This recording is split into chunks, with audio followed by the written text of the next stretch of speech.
ओम नमः शिवाय।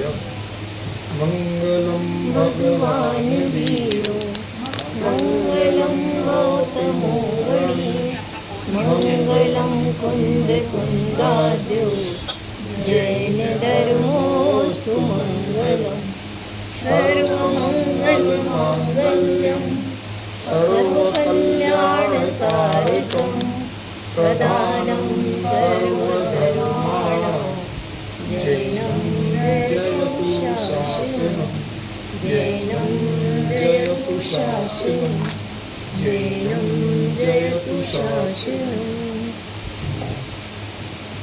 यह आचार्य मानतुम स्वामी द्वारा विरचित आदिनाथ स्तोत्र है, जिसे हम भक्तामर स्तोत्र के नाम से भी जानते हैं। इस स्तोत्र में अपना 8वां छंद चलना है। पहले हम 7 छंद पढ़ लें, उसके बाद 8वें छंद पर चर्चा शुरू करें। भक्तामर प्रणत मौलिमणि प्रभाणा मोद्योतकं दलित पापतमोवितानं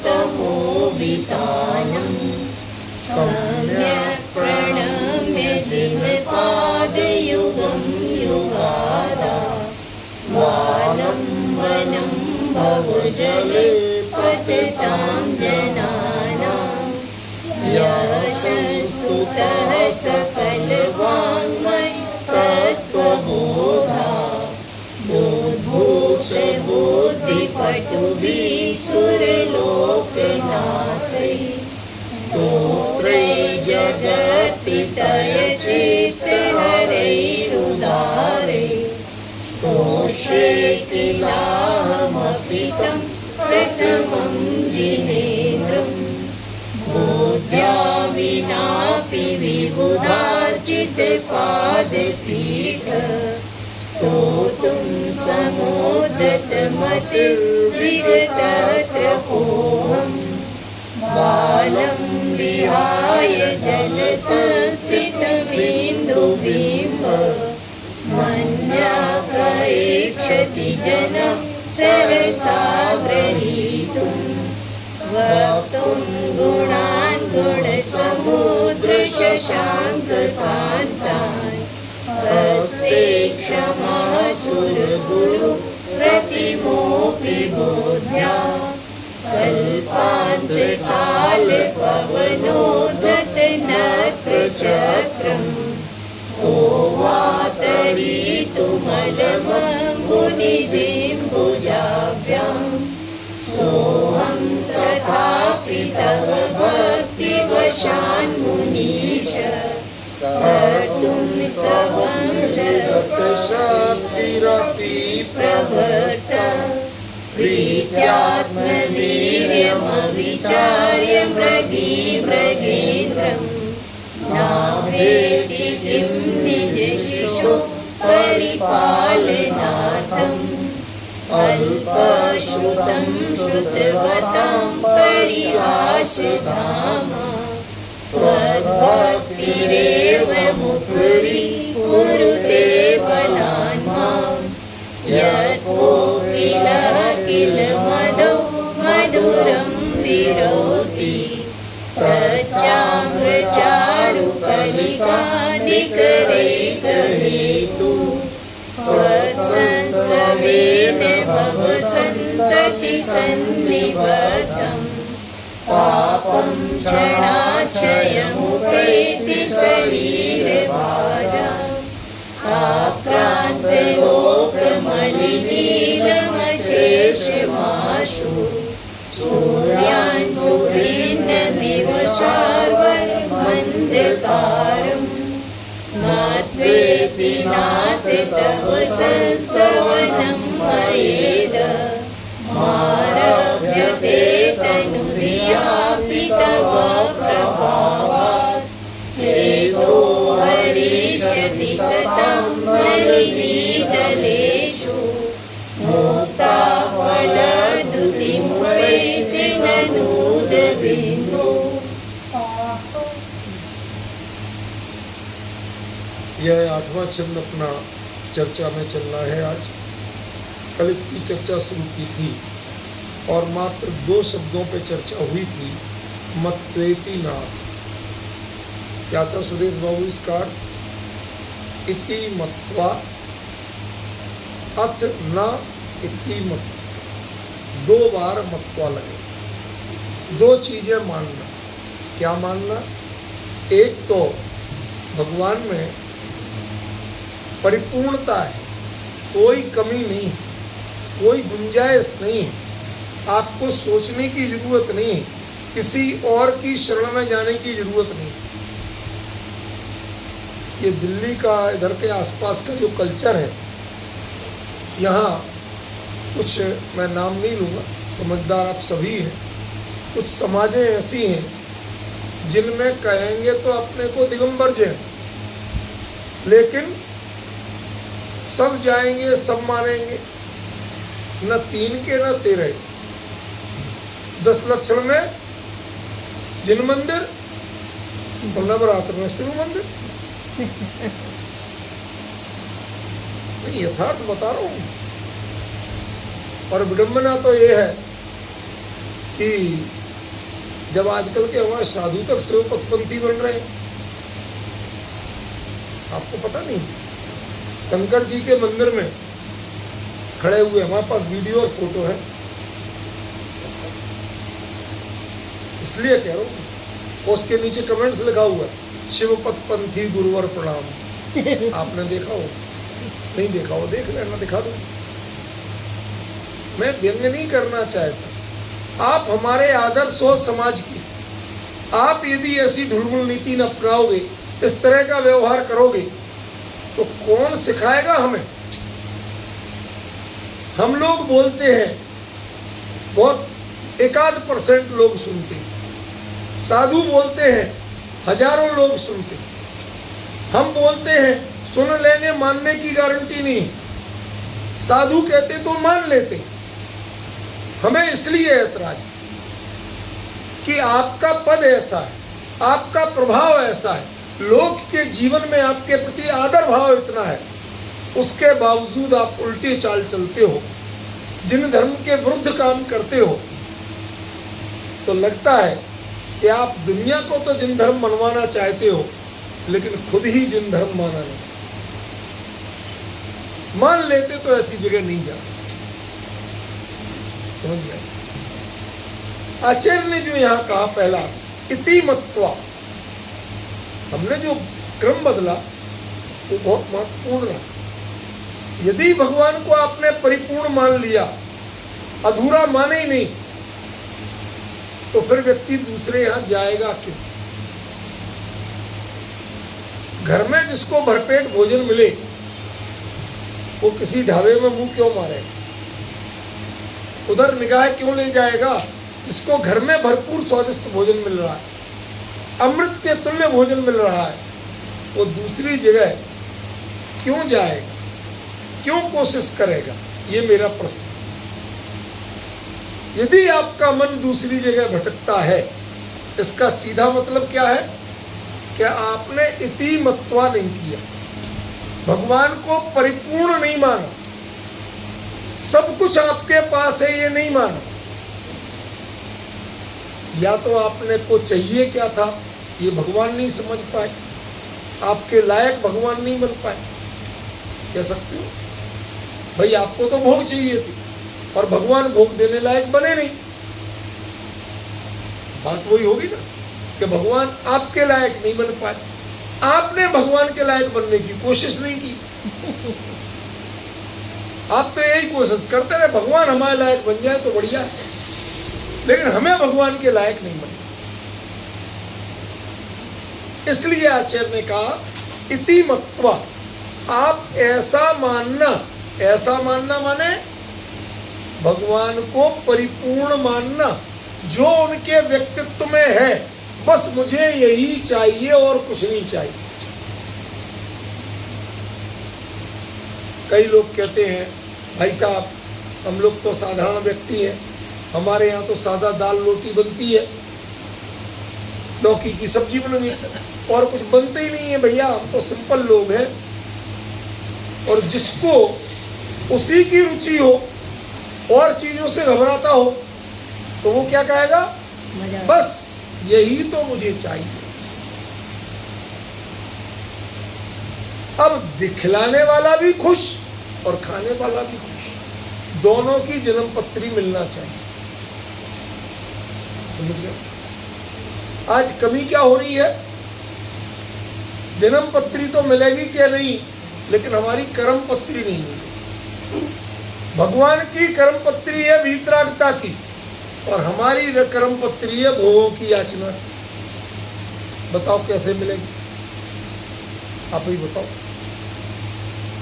भगवान बिल्कुल वीतरागी है 100%, और हम आप रागी बने रहो, इसमें तकलीफ नहीं। वीतरागता का भी तो राग होता है क्या? स्मृति क्या कहा मैंने? वीतरागता का भी तो राग होता है। अपने राग का विषय वीतरागता को बना लो, तो उसका नाम भक्ति है, और आप स्वयं वीतराग हो जाओगे तो भक्ति से ऊपर उठ गए, भगवान बन गए। जब तक आपके राग का विषय वीतरागता है, तब तक उस राग का नाम क्या है? भक्ति। बड़ी सरल परिभाषा। राग का विषय भोग बन जाए तो फिर भक्ति कभी हो ही नहीं सकती, क्योंकि भक्ति तो वीतरागी की होती, और आपका विषय भोग है वीतरागता की। समझ गए? इसलिए किसी को भले ही बुरा लगे, मैं तो टोक दे, वीतराग भगवान के दरबार में तुम्हें भोगों की याचना के भजन भी नहीं गा, हमारे मुंह से निकलनी नहीं चाहिए। जैसे मैं आपको कहता हूं कि यहां पर आप घर में बोल लेते हो छोटी मोटी अपशब्द, गाली तो नहीं कह रहा हूं, अपशब्द, लेकिन भगवान के सामने बोलने की हिम्मत है क्या? इसका मतलब है कि आपने उन्हें कुछ तो माना। इनके सामने हमें अपशब्द नहीं बोलना, लेकिन भगवान कहते हैं कि शब्द अच्छे हो जाएं, इससे काम नहीं चलेगा। भाव अच्छे हो, मान्यता अच्छी हो तो काम चले। हमें सुधार करना था मान्यता में, और सुधार किसमें किया? शब्दों। तो जी एक बार आपको दृष्टांत सुना है कि छोटा था तो पिताजी ने, वो पहले खुलने वाले रेजर होते थे ना जिसमें ब्लेड फंसाते थे, तो उन्होंने रेजर से सेविंग की और ऐसे ही डिब्बा रखा रहता था छोटा टीन का, ब्लेड बाहर थी और उनके डिब्बे को हाथ लगाने की हिम्मत नहीं। हमने कहा ये बढ़िया मिल गया, अपनी पेंसिल छील लेते, क्योंकि और तो काम हमें था नहीं।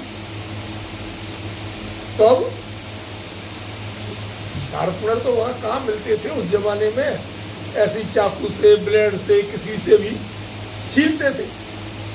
तो उससे ऐसे रखी पेंसिल और ऐसे छीली, अब पेंसिल तो खिसक गई इधर। कोई नहीं। अब दूसरी बार फिर हल्के जब लगी नहीं, मतलब बच गए। अब दूसरी बार फिर संभल के करना चाहिए, पता नहीं कोई आ गया, क्या हुआ, वो इधर पे लग, ब्लेड हाथ से हिल गया। अब इधर पे अभी भी इतना लंबा कट, तो वो लग गया। अब बच्चे थे, वैसे तो रो धो लेते, सबको बता लेते, लेकिन अब तो बता भी नहीं सकते। पहले पिटाई लगती, तुमने ब्लेड छुआ क्यों? समझ गए? दर्द तो हो रहा था, अब कैसे रोके? तो हमारे यहाँ वो राख से बर्तन मांजते, तो बर्तन मांजने के बाद पोंछा जाता ना, तो वो पोंछने का कपड़ा था, आप तो जानते हो, आपके चेहरे पे लिखा आ रहा है, जो बुंदेलखंड के वो तो सब जानते हैं। तो वो राख का मंजना बोलते थे उसको, तो मंजना फाड़ा और इधर पे बांध ली, और घर से बाहर निकल गए। घर के लोग देख लेंगे खून बहता और गुस्सा होंगे, बाहर निकल गए। लेकिन दुर्भाग्य पीछे छोड़ नहीं रहा था, क्योंकि बाहर हमारे कजन ब्रदर की डॉक्टर की दुकान थी। उनने देखते ही बोल दिया, अरे सुदीप क्या हुआ? मुझे नहीं भाई साहब, जरा सा लग गया। तो इतना गंदा कपड़ा बांधे हो? देखिए अच्छी मुश्किल है, घर में रहे तो पिटने के चांस, और बाहर निकलो तो ये गंदा कपड़ा डांट पड़वा रहा। अब दोनों जगह की डांट से बचना था, तो मैंने वो दूध छानने का, सबसे गोरा वही होता था भैया हमारे घर में, उससे गोरा कुछ नहीं होता, समझ गए? तो दूध छानने का कपड़ा फाड़ा और वो उसके ऊपर लपेट। अब गए, भाई साहब अब तो ठीक है? हाँ अब ठीक है, ऐसी साफ कपड़ा बांधा। बताओ क्या ठीक था? कुछ भी नहीं। अरे गंदा कपड़ा जिससे इन्फेक्शन होना था वो जहां का तहां बंधा था, उसके ऊपर तुमने बांध लिया। खोलने की हिम्मत इसलिए नहीं थी, खून बहेगा, जख्म गहरा था, खोलने की हिम्मत तो थी नहीं, किसी तरह बांधा था, उसके ऊपर लपेट के बांध ली। लोगों ने टोकना छोड़ दिया, लेकिन इन्फेक्शन होने से कोई बचा सकता था? हमारी स्थिति यही है, शब्द अच्छे हो गए हैं, अभिप्राय ज्यों का त्यों खोटा। मिथ्यात्व होने से कोई बचा सकता है? नहीं।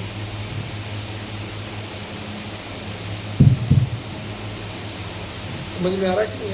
इसकी आवाज कुछ कम है।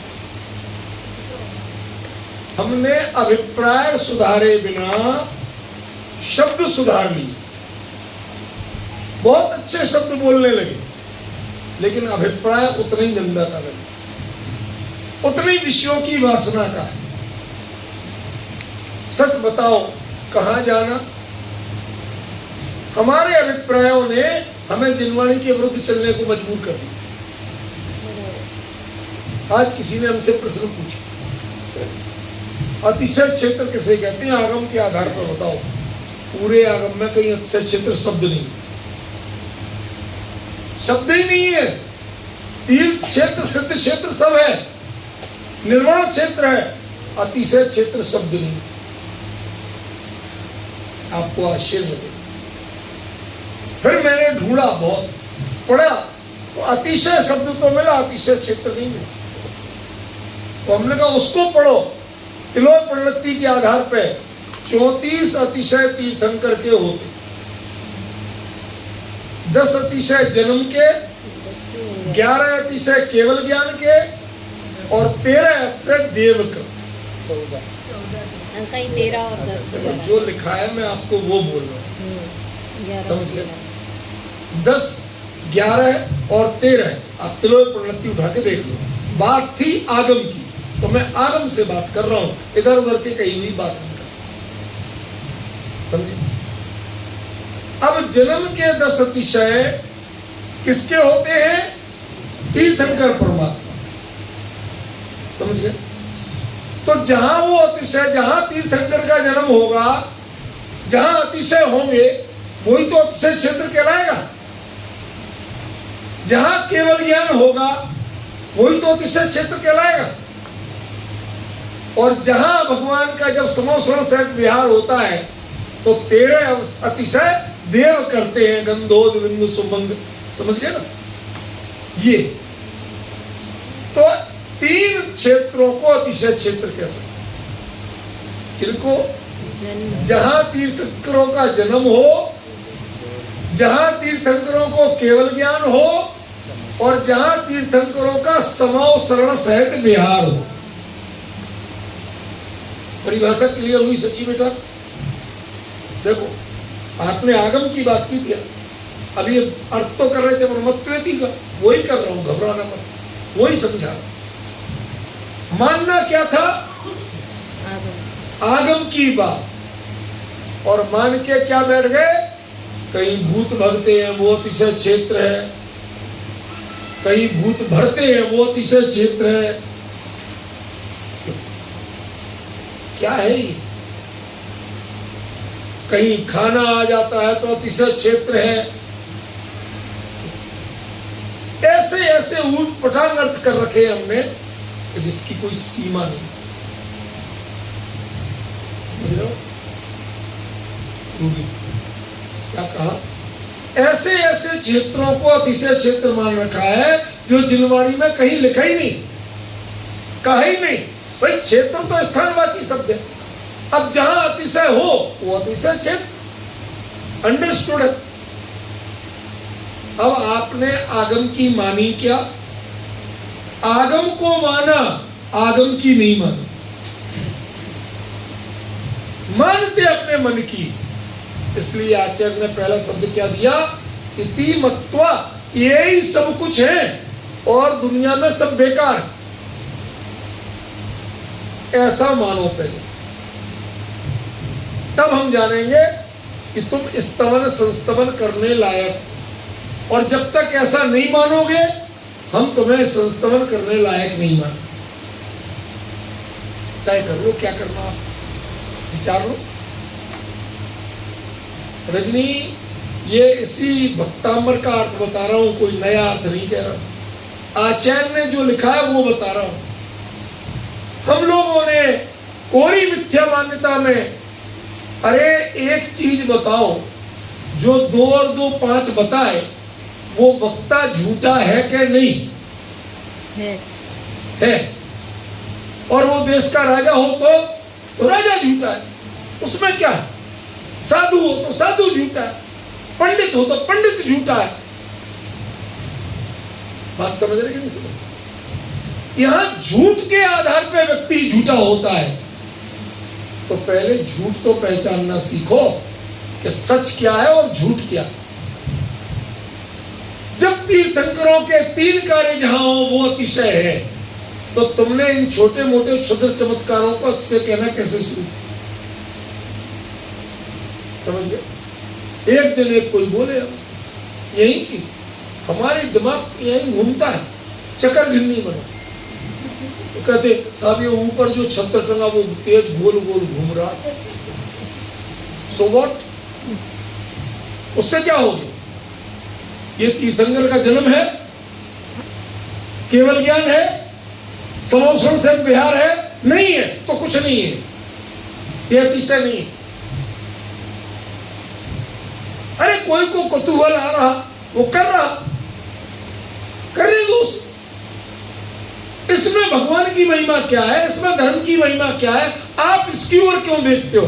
आप उनको देखो जिनको देखने आए। हमारी मान्यता इससे बढ़ती है, वीतराग से मान्यता नहीं बढ़ती है। ये आप संस्तमन के लायक नहीं। आचार्य कहते हैं इति मत्वा, ऐसा मानो, भगवान को ही परिपूर्ण मानो। अब कोई हिले चाहे ना हिले, घूमे चाहे ना घूमे, हमें तो आज तक इससे फर्क पड़ा नहीं। पवन जी आपको पता नहीं है, वो दिन आप लोगों में से किसी ने नहीं देखी, वो हमने देखी। जब ये जगह ली, ये जो ध्वज का स्तंभ 3 चक्कर बने ना, यहां शिलान्यास हुआ था मंदिर। ये भरत थोड़ा बहुत जानता हो तो जानता हो, बहुत छोटा बच्चा था उन दिनों, पर ये मेरे साथ उन दिनों बहुत रहता था, इसलिए संभावना व्यक्त कर रहा हूं, बाकी किसी को पता नहीं। तो अब लोगों ने झगड़े किए, नहीं बने मंदिर में, नहीं बने, हमें क्या, शिलान्यास हो क्या हो गया। अब जो यहाँ पड़ोस में ये जो जगह है ना ट्रस्टकुली, ये जो कमरा सा बना, इसमें कुछ फैमिली रहती थी यहाँ, वो यहाँ की देखरेख करती थी एरिया की। जो इस पूरे एरिया का मालिक था, उसके यहाँ नौकरी करते थे उनके हस्बैंड। अब उन्होंने हमें बताया कि साहब एक दिन कहते मैं शाम को घूमने आता था, देख जाता था, कहते भाई भैया भैया यहाँ तो बाबा आ गए। मैं ये लोग तो कोई जुड़े नहीं, अकेला आदमी अकेले ही लड़ता था। मैंने कौन से बाबा आ गए, काय के बाबा, किसकी हिम्मत है हमारे मंदिर की जगह पे आ गई? तो कोई शायद आगे यहाँ कब्जा वब्जा करना चाहे, बाउंड्री भी नहीं बनी थी, तब की बात बता रहा हूँ, खाली शिलान्यास हुआ, बाउंड्री भी नहीं बनी। तो अब जब उन्होंने पूछा कौन से बाबा आए, काय के बाबा आए, तो उन्होंने कहा ये बाबा आ गए। सुनो सुनो आप, हमने कि कब आते हैं? उन्होंने कहा सुबह और शाम दोनों में 6 बजे करीब यहाँ निकलते। कहते जिस दिन शिलान्यास किया उसी दिन जोड़ा आके बस गया। कहां से आया पता नहीं, कहते इस क्षेत्र में देखा नहीं।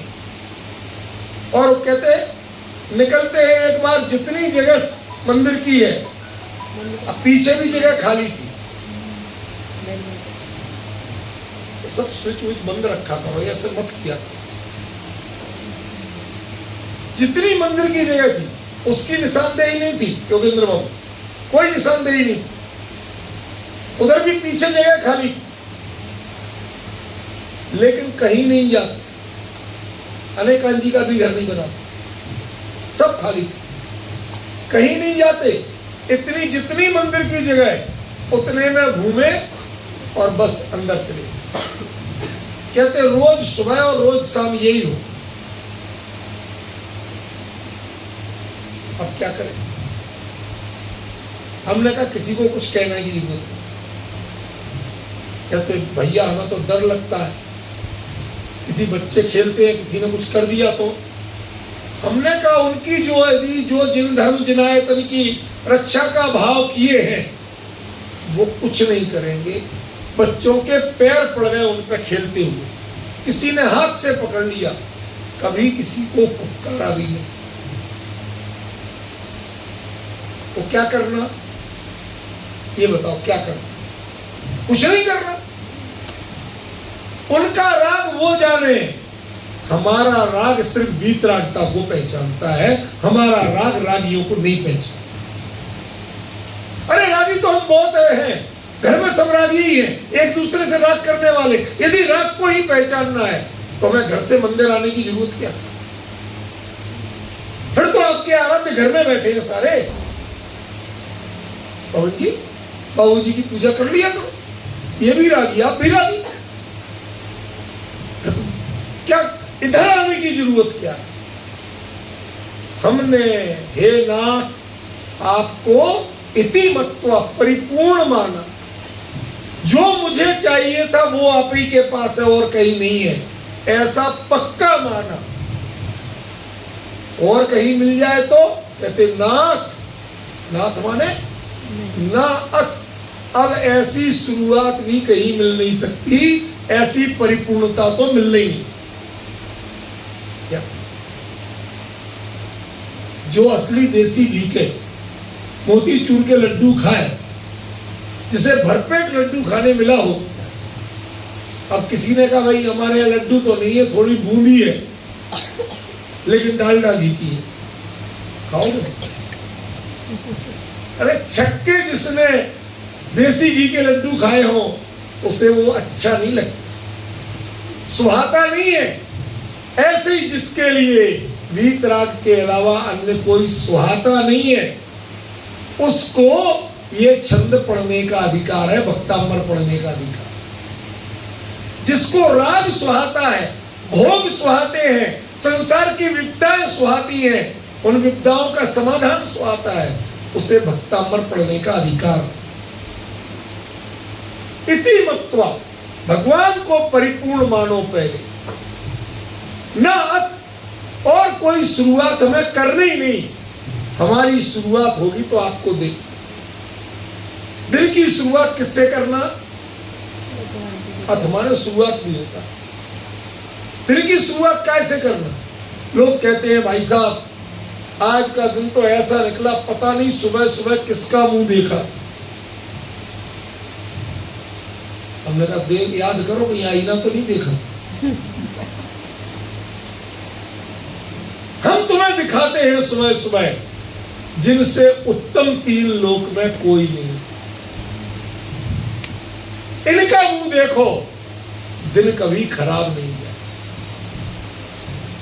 दृढ़ विश्वास हो जिनको, वो रोज प्रक्षाल पूजन को आते हैं। क्यों? क्योंकि मुद्दा प्रक्षाल पूजन अकेला नहीं है, ये तो बहाना है। असली उद्देश्य तो अपनी नजरों में आपको बसाना है।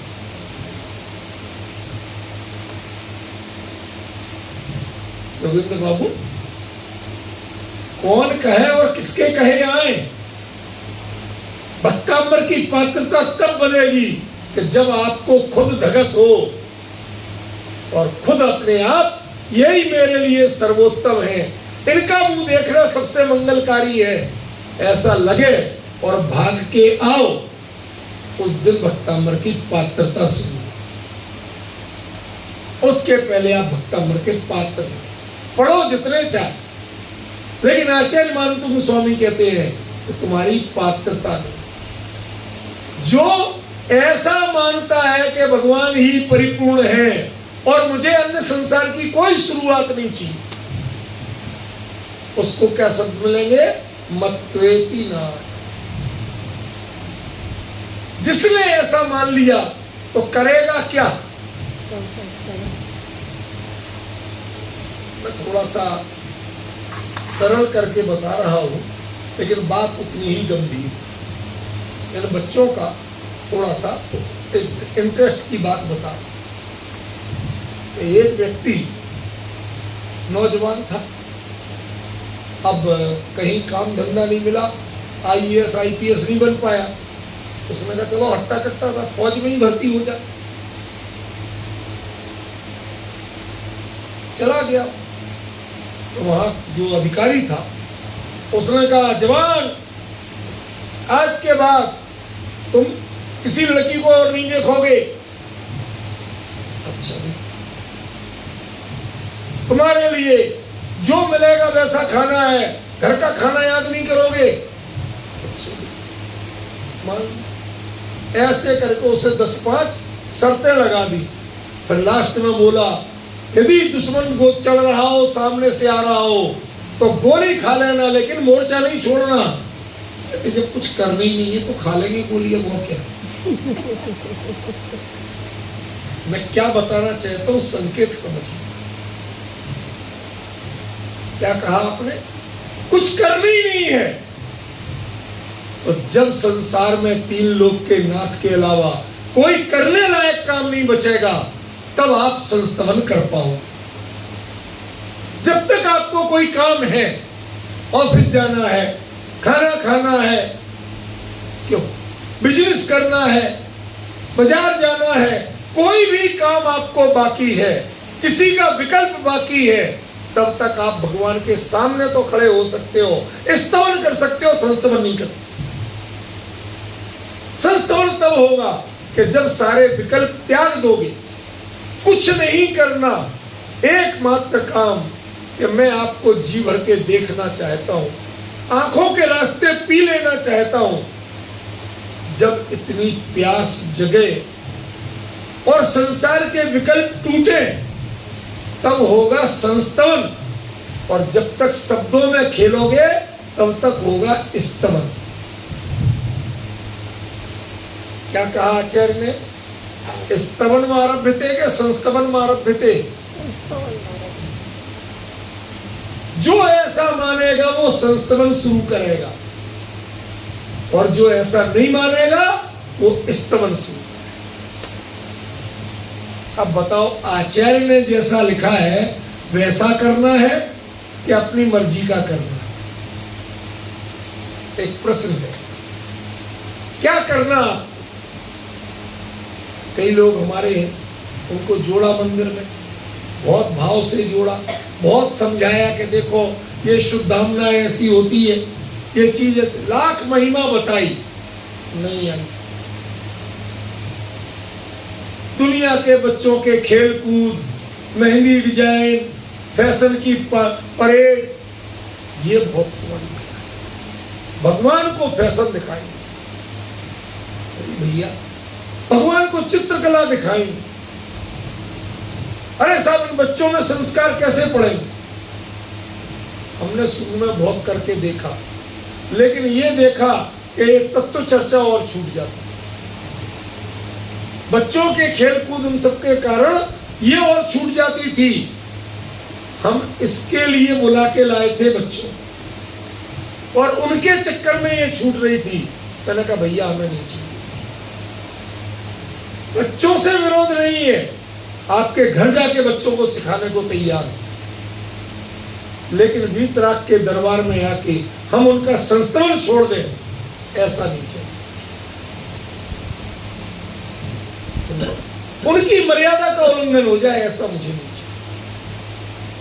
जरा गंभीरता से समझो क्या कह रहे हैं आचार्य। यहां से आचार्य संस्तवन मया इदम आरभ्यते, मेरे द्वारा ये शुरू किया जा रहा, यही बात है कि नहीं? देखो साफ लिखा, तब संस्तवनम, आपका संस्तवन, मया माने मेरे द्वारा, इदम माने यह, आरभ्यते माने शुरू किया जा रहा। एक एक शब्द को समझो। तो मानकंद स्वामी एक बात बताओ, आज तक आपने भगवान का संस्तवन नहीं किया था क्या?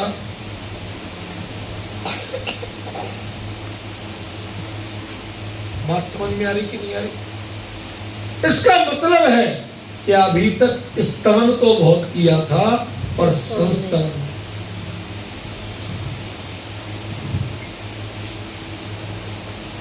एक भजन पढ़ा था मैंने पवन जी, भक्त और भगवान मुक्ति की बातें करते, इगल जी की कविता है ये, भक्त और भगवान मुक्ति की बातें करते, मुक्ति कला यो सीख, भक्त भगवान बन गया। इगल जी के मुकाबले आज कोई कवि नहीं हुआ ऐसा, इतना गजब का लिखा उन्होंने कि बस आपको बता नहीं सकते। केवल रवि किरणों की पूजन लिखी है कितने, भक्तों और भगवान मुक्ति की, ये संस्तवन का अर्थ बता रहा हूं। भक्तों और भगवान मुक्ति की दो लोगों में बातें क्या होंगी ये तो बताओ, क्या बतियाते होंगे? बोलना बंद हो गया, शब्द बंद हो गए, वाणी मूक हो गई और हमारी बातचीत चालू। संसार में आंखों से भी बातें होती, आप लोगों को सबको सुनाया हुआ वो बिहारी कवि का दुआ, कहत नटत रीजत खिजत मिलत खिलत लजियात, और भरे भवन में करत है नैनन ही सो। ये संसारी भी आंखों से बात करना जानते। आपने पढ़ा बेटे कभी, सुना? अब सीख के भी क्या करोगे अच्छे बच्चे। उसमें कहते हैं कि लेडीज में नायिका बैठी, जेंट्स में वो लड़का बैठा, दोनों एक दूसरे पे आकर्षित थे। तो वो आंखों में इशारा करता है, तो वो कहती है सबके बीच में ऐसे कर रहा है, तो कहत न कर नहीं। अब वो जो ये गुस्सा होकर मना करती है, तो उसके मना करने की अदा पे वो रीझ जाता है भला, और टकटकी बांध के देखने लगता है। तो खिजत, उसको और गुस्सा आती है, मजा मना कर रही हूं कि मेरी ओर मत देख, सामने देख भगवान की ओर, और ये मेरी ओर देखे जा रहा। खिजत खींच जात। आखिरकार राग तो दोनों को था, फिर दोनों की आंखें थोड़ी देर में मिलती, फिर मन खिलता है, अब वो भी मुस्कुरा देती है, फिर स्वयं लज्जा होती है कि मैं इसी के लिए मना कर रही थी और मैं खुद करने लगी। भरे भवन में करते हैं नैननी। आंखों से बात करना आप जानते हो, सबसे करते हो, रानियों से करते हो। कभी वीतरागी से आंख में आंख डाल के बात की? जिस दिन वीतरागी से आंख में आंख डाल के बात करना आ जाएगा, उस दिन संस्तवन शब्द का अर्थ आ जाएगा।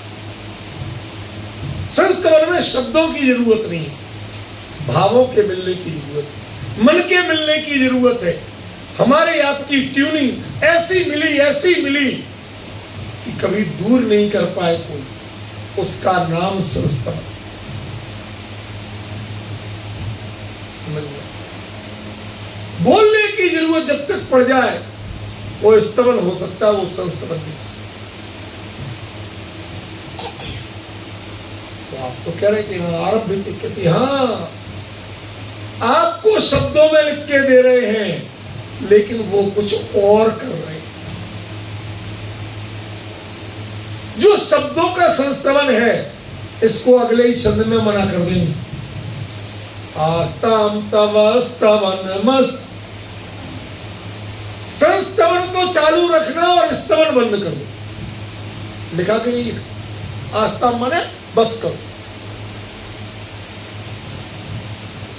हम जो पढ़ते हैं वो स्तवन है सुदेश बाबू, और आचार्य जो सिखाना चाहते हैं वो संस्तवन। संस्तवन तो आरभ्य थे और स्तवन आस्था लिखा इसी में कि मैंने कहीं अपनी ओर से जोड़ा। अजय बाबू सब आचार्य ने लिखा ना, मैं तो खाली आपको बता रहा हूं, जरा विचार तो करो। जो आप शब्दों से करते हैं, जो आप सामग्री से करते हैं, जितनी विनय आप ढोक दे के करते हैं, वो सब स्तवन है। मन वचन काया की बाहरी क्रियाएं जितनी हैं उनका नाम स्तवन है। और जब मन वचन काया की चंचलता समाप्त होकर उपयोग वीतराग और वीतरागता पर केंद्रित होके रह जाए, तन्मय होके रह जाए, भूल जाओ कि कहां खड़े हैं, उसको क्या कहेंगे? सच बताओ, भगवान के सामने खड़े होके जीवन में ये स्थिति कभी आई क्या? नहीं आई। इसका मतलब आपने भक्तामर भी आज तक पढ़ा नहीं। भगवान को भक्तामर सुनाना है तो पहले भक्तामर समझना पड़ेगा, तरीका समझना पड़ेगा, आचार्य ने क्या किया वो समझना पड़ेगा, तब तो सुनाओगे। शब्दों में आप कुछ और सुनाते हो और अभिप्राय में कुछ और रखते। वो दो बहरे मिले, कौन मिले इसमें? बहरे, एक उधर से आ रहा था, एक इधर से जा रहा। उसने कहा भाई साहब राम राम, तो बहरा था, बोल तो सकते, सुन तो नहीं सकते ना, उसे सुना ही नहीं दिया। तो उसने सोचा शायद ये पूछ रहा है कहां से आ रहे हो, उसने बाजार से आ रहा हूं। और उसने तबीयत ठीक है, तो बाजार से आ रहा तो कुछ लाए होंगे, तो उसने कहा बैगन लाया हूं। फिर बोला बाल बच्चे मजे में हैं, वो अपनी धुन में चल रहा है, अपनी धुन में, कहता कल सबका भरता बनाऊं। ये व्यंग्य जो है ये हमारे ऊपर लागू हो रहा है या नहीं, ये देखो। भगवान क्या कह रहे हैं वो तुम नहीं सुन रहे हो, और तुम जिन शब्दों को सुनाना चाहते हो वो भगवान नहीं सुन।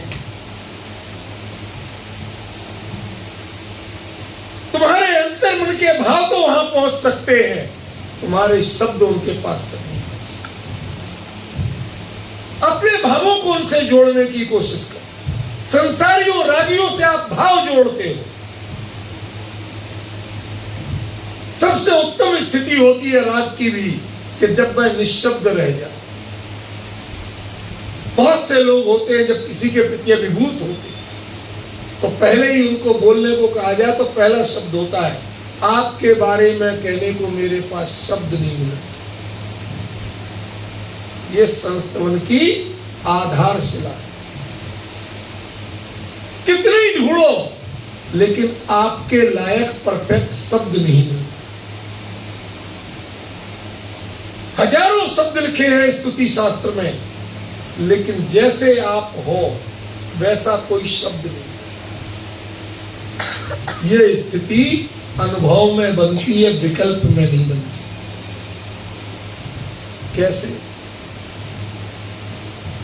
आम खाया, आम बहुत खाया, अच्छा पका हुआ, कैसा लगा था? मीठा। कैसा मीठा लगा था? नहीं बता सकते। गन्ने जैसा, अमरूद जैसा नहीं, गुड़ जैसा, शक्कर जैसा। अब आपके सारे शब्द अन्यमतियों के यहां आता है। ये तो वाचा निवर्तनते, जहां से वाणी टकरा के लौट आती है। मंदिर में ये गुंबद बनाए जाते थे, शिखर, समझ रहे हैं? वहां जो गूंज बोलते थे आप जोर से, आपके शब्द लौट के आपको सुनाई देते थे। पर लौट के वापस आ रहे हैं। शब्दों की कीमत नहीं है यहाँ। जितना बोलोगे लौट के आ जाएगा तुम्हारे पास। तुम्हें ही सुनना पड़ेगा, भगवान नहीं सुन। लेकिन जितने तुम परिणाम सुधारोगे वो उनके ज्ञान में क्लियर हो, तब तुम उनके पात्र बनोगे। यतो वाचा निवर्तन्ते, जहां से शब्द लौट के आ जाए। Return with thanks. कई बार होता है, हमें नहीं चाहिए, लौट के आ जाए। आप राग की बात करते हो और वीतरागी को राग नहीं चाहिए, आपके शब्द राग से भरे हुए हैं, वीतरागी को राग नहीं चाहिए, आपके पास लौट के आ जाए। इसलिए कोई जरूरी नहीं कि कौन सी स्तुति बोली जाए, एक बार टकटकी बांध के देखो तो सही। नहीं, मैं बहुत गंभीर बात बता रहा हूं आपको, हल्की में मतलब है। बेटा रूबी, एक बार जब भगवान के सामने खड़े होके टकटकी बांध के देखो, 2 मिनट तक बिना पलक झपकाए देखना, उसके बाद आंख बंद कर लेना, पूरी मूर्ति आंखों में, पूरा व्यक्तित्व आंखों में होगा, पलक बंद होने के बाद भी क्लियर।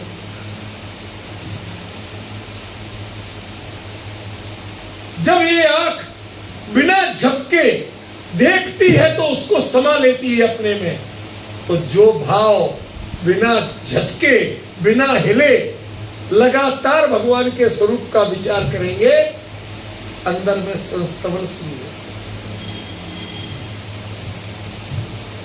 दोनों की भूमिका अलग है। जब तक बोलोगे स्तवन रहेगा, और जब बोलना बंद हो जाएगा तो संस्तवन शुरू। आचार्य ने संस्तवन करने को कहा है, स्तवन के लिए तो आस्ताम का। लगता था कभी आज तक किसी ने आपको बताया कि आचार्य ने क्या कहा? सबने ये बताया, भक्तामृत पढ़ के सुनाया करो मंदिर। भगवान खुद कहते हैं, आचार्य मान तुम खुद कहते हैं कि ये पढ़ के सुनाना ये स्तवन है, ये तो बंद करो। अगले शब्द में आएगा यदि चलेगा तो उसका अर्थ बताएंगे। आचार्य खुद कह रहे हैं, भगवान आपका स्तवन बंद कर। क्यों? जब संस्तवन में मजा आ गया तो स्तवन कौन करे? जब उससे बेहतर चीज मिल जाए तो हल्की चीज कौन खाए? खीर और महेरी दोनों जानते हो तो आपने भी सुन लिया है, घर पे बोला था एक दिन, जानते हो बेटा? देखने में एक जैसी, लेकिन मालकिन आपको महेरी देती, दिखाती खीर थी, देती नहीं। हमारे यहाँ बचपन में गीत गाते थे, गुड़िया रानी बड़ी सयानी, पीती दूध बताती पानी। समझ गए? जो आप शब्दों से देते हो वो तो पानी है, और जो आंखों से पीते हो, जो भावों से पीते हो, वो अमृतमय दूध जैसा, उसका नाम संस्तवन है। वो जिस दिन कर लोगे, जिस दिन अमृत जैसा दूध पी लोगे, मिश्री का दूध पी लोगे, केसर का दूध पी लोगे, उसके बाद पानी सुहाएगा।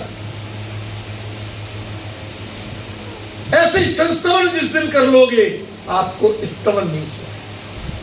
जब स्तवन में मजा आना बंद हो जाए, तब समझना कि आपने संस्तवन सीखा है थोड़ा बहुत।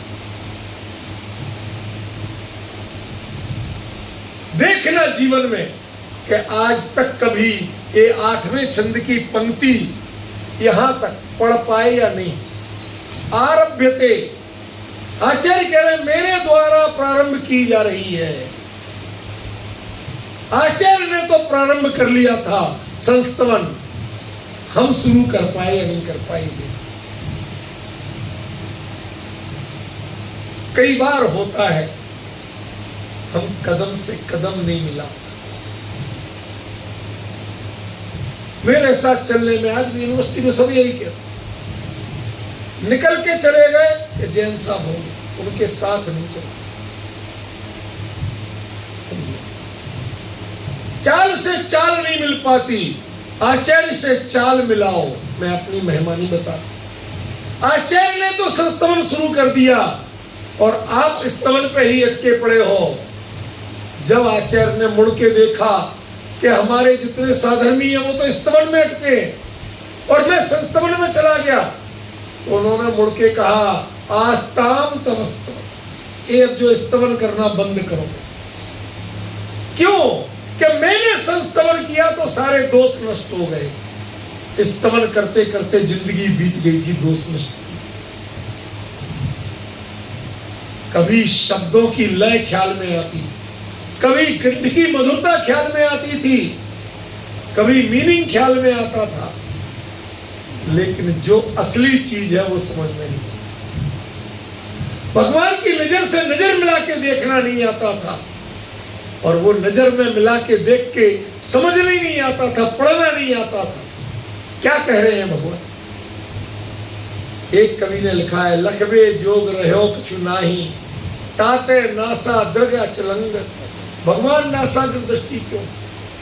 कि जगत में देखने लायक कुछ है ही नहीं और तुम्हें अभी भी वर्ल्ड टूर करने का मूड है, तो समझ लेना सुरेश बाबू इस संस्तवन नहीं कर पाओगे जीवन में, स्तवन नहीं करो। जगत का आकर्षण छूटेगा तब संस्तवन होगा और जगत का आकर्षण बना रहेगा तो संस्तवन। आचार्य मान तुम के शब्दों को बता रहा हूं, मैं कुछ नई बात नहीं कह रहा हूं। कमी हमारी ये है कि हमने इन छंदों को पढ़ा तो है लेकिन कभी आमने सामने रख के देखा ही नहीं कि इसमें आचार्य क्या कह रहे हैं और अगले में आचार्य क्या। हमने अनाड़ियों की तरह पढ़ा है, संस्कृत में लिखा है, भाई संस्कृत में पढ़ने तो और अपने आप को धर्मात्मा मानते। भाई साहब, भाषा से धर्म नहीं, क्या कहा जा रहा है वो समझा तो धर्म है। हमारे एक कवि हुए राजशेखर, संस्कृत प्राकृत के कवि थे, उन्होंने लिखा उक्ति विशेषो कव्वम, उक्ति माने कथन, उसमें जो विशेषता है, जो मर्म है, वो जिसने जान लिया वो काव्य शास्त्र का जानकार है। भाषा जा होदु सा होदु, जो भाषा तो कोई भी बनी जाए, उस भाषा से काव्य नहीं है, भाषा से साहित्य नहीं होता है। असली साहित्यिक गरिमा जो आती है वो भावों से। आपके मानतुंग आचार्य कहते हैं कि भाषा चाहे संस्कृत हो, चाहे प्राकृत हो, चाहे हिंदी हो, देयर इज नो मैटर। किसमें पढ़ते हो वो महत्वपूर्ण नहीं है, किससे आपके भाव सुधरते हैं वो महत्वपूर्ण।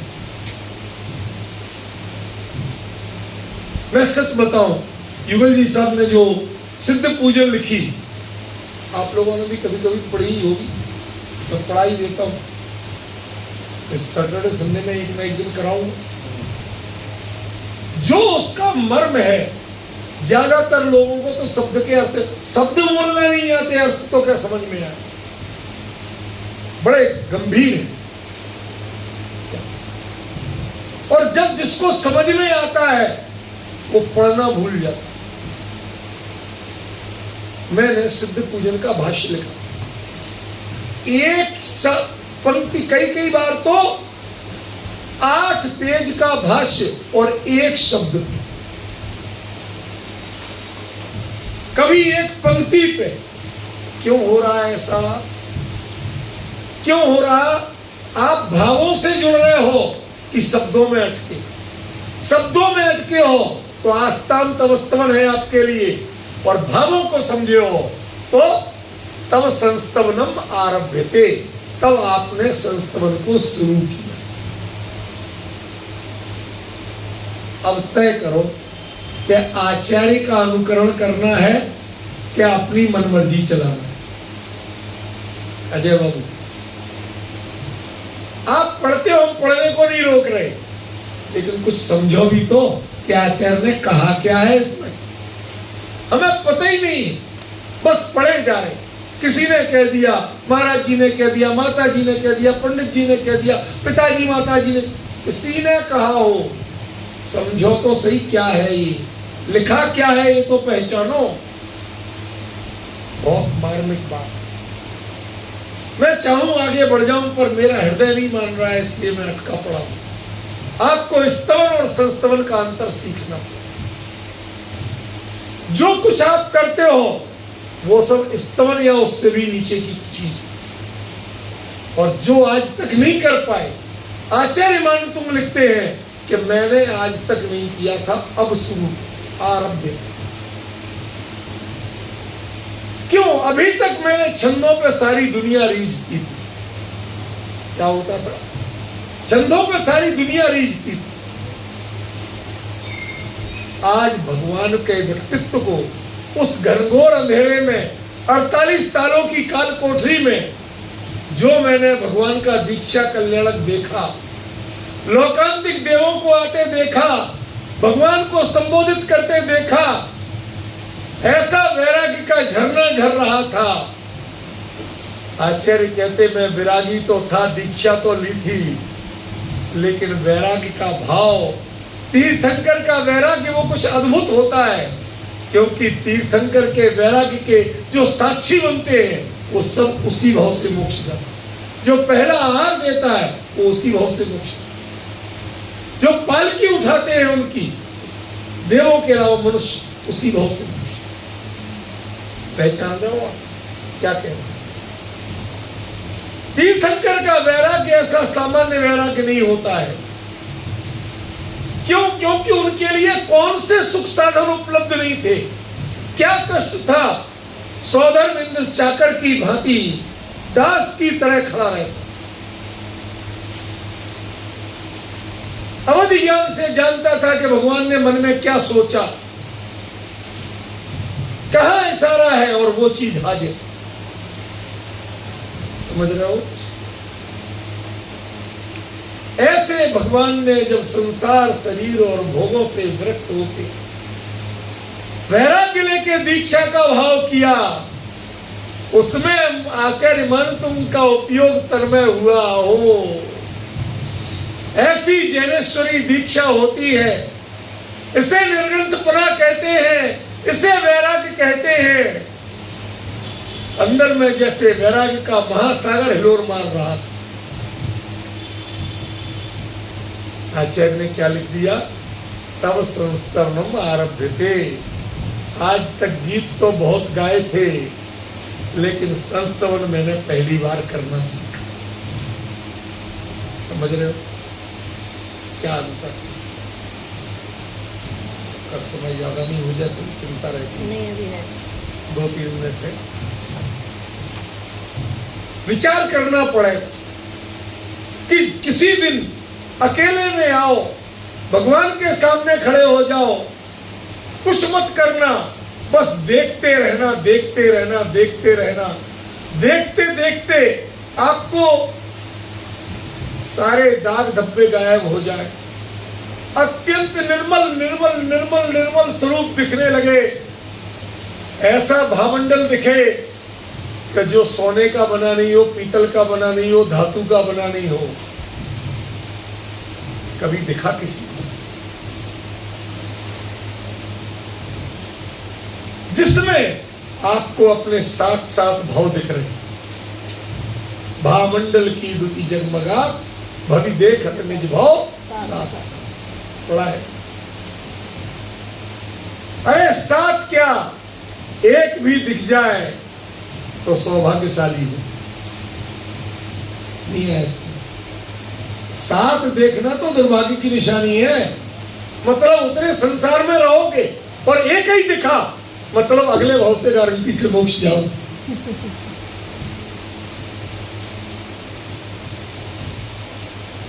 ये है संस्तवन का। इतनी तन्मयता आनी चाहिए। कभी साक्षात समोसरण जैसे दिखे भगवान, गंधकुटी जैसे दिखे, क्यों नहीं दिखे? हम कहते हैं जिन मंदिर जिन समोसरण सम, और जिन प्रतिमा जिन सारखी, लेकिन वैसा हमें आज तक दिखा क्यों नहीं? क्यों हमें लकड़ी की वेदी दिखती है और क्यों हमें पाषाण के भगवान दिखते हैं?